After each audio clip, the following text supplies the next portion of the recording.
Hi friends, நாங்கள் உங்கள் Siddha vloggers.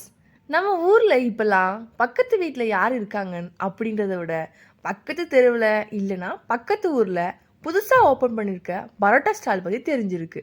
என்னதான் பன் பரோட்டா, காயின் பரோட்டா, நூல் பரோட்டா, வீச்சு பரோட்டான்னு வந்தாலும் இந்த பரோட்டாக்கு பின்னால் இருக்க அபாயகரமான உண்மையை பற்றி சொல்ல வந்திருக்கோம். என்னைக்காச்சும் யோசிச்சிருக்கீங்களா, ஏன் இந்த பரோட்டா இவ்வளோ சாஃப்டாக ஒயிட்டாக நூலாக இருக்குது? Because the truth behind alloxan. ஆமாங்க, அலோக்சான் அப்படின்றது மைதாவில் ஆட் பண்ணக்கூடிய ஒரு விதமான கெமிக்கல். இந்த கெமிக்கல் நம்ம பாடிக்குள்ளே என்டர் ஆகி என்ன பண்ணுது அப்படின்றத பார்க்கலாம். நம்ம உடம்புல இருக்க பேங்க்ரியாஸில் 2 விதமான செல்ஸ் இருக்குது. ஒன்று ஆல்ஃபா செல்ஸ், இன்னொன்று பீட்டா செல்ஸ். இதில் இந்த பீட்டா செல்ஸ் தான் இன்சுலின் அப்படின்ற ஹார்மோனை செக்ரீட் பண்ணுது.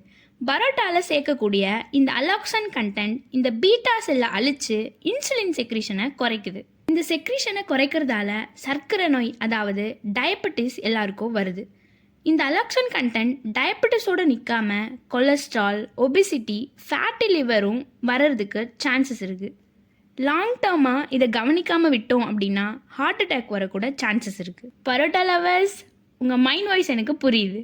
இந்த வீடியோ பார்த்து இன்ஸ்பயர் ஆகி உடனே பரோட்டாவை சாப்பிட்றது ஸ்டாப் பண்ணுறேன் அப்படின்னு நீங்கள் நினச்சிங்கன்னா அது முடியாது. அதுக்கு பதிலாக எந்த ஒரு கெமிக்கலும் ஆட் பண்ணாமல் நம்ம வீட்டில் இருக்கக்கூடிய கோதுமை மாவை யூஸ் பண்ணியே பரோட்டா செஞ்சு சாப்பிடுங்க. எதுக்காகவும் நம்ம பரோட்டாவை சாக்ரிஃபைஸ் பண்ண வேண்டாங்க. கடைசியாக மறக்காமல் உங்கள் ஃப்ரெண்ட்ஸ் அண்ட் ஃபேமிலி சர்க்கிள் இருக்கக்கூடிய பரோட்டா லவர்ஸ்க்கு இந்த வீடியோவை டேக் பண்ணி விட்டுருங்க. எல்லா கோட்டையும் அழிங்க, நான் முதல்ல இருந்து சாப்பிட்றேன்.